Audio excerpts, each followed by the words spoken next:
70 साल के ऊपर के जितने बुजुर्ग हैं उनसे क्षमा मांगता हूं कि मैं आपकी सेवा नहीं कर पाऊंगा।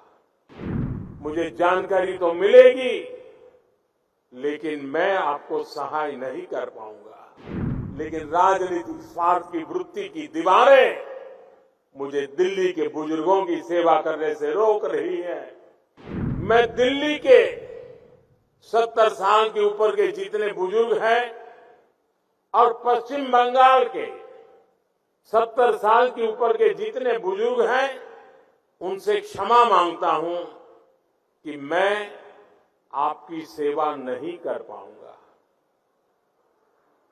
मैं उनसे क्षमा मांगता हूं कि मुझे पता तो चलेगा आपको कष्ट है, मुझे जानकारी तो मिलेगी, लेकिन मैं आपको सहाय नहीं कर पाऊंगा। और कारण, दिल्ली में जो सरकार है और पश्चिम बंगाल में जो सरकार है वो इस आयुष्मान योजना से जुड़ नहीं रही है। अपने राजनीतिक स्वार्थ के लिए अपने ही राज्य के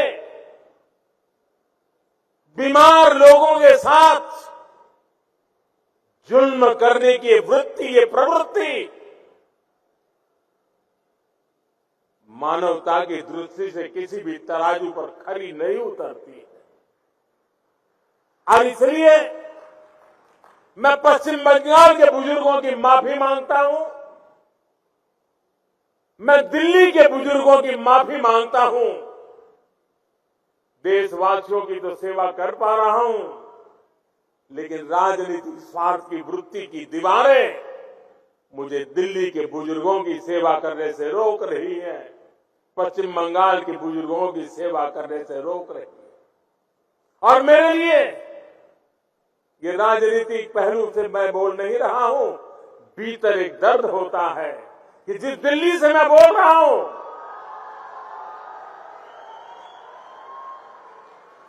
दिल्ली के भी बुजुर्ग मेरी बात सुनते होंगे।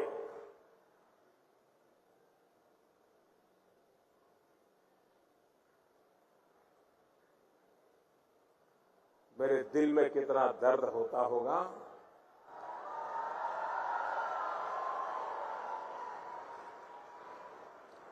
मैं शब्दों में बयान नहीं कर पाऊंगा।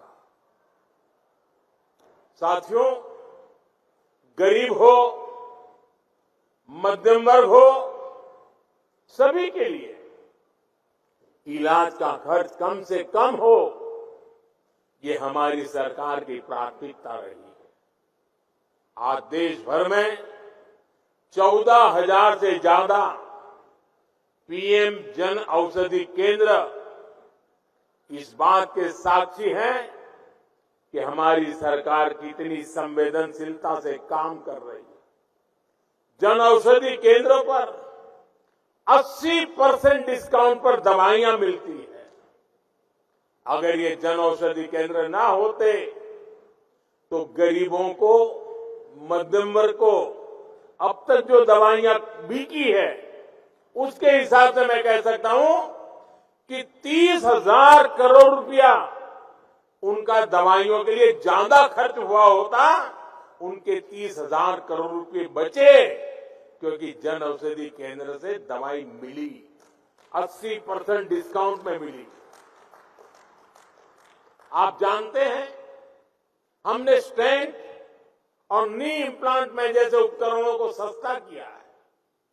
अगर ये निर्णय भी ना लिया होता तो सामान्य मानवी पर, जिन्होंने ये ऑपरेशन करवाए हैं, उनको 80,000 करोड़ रुपए ज्यादा खर्च करना पड़ता।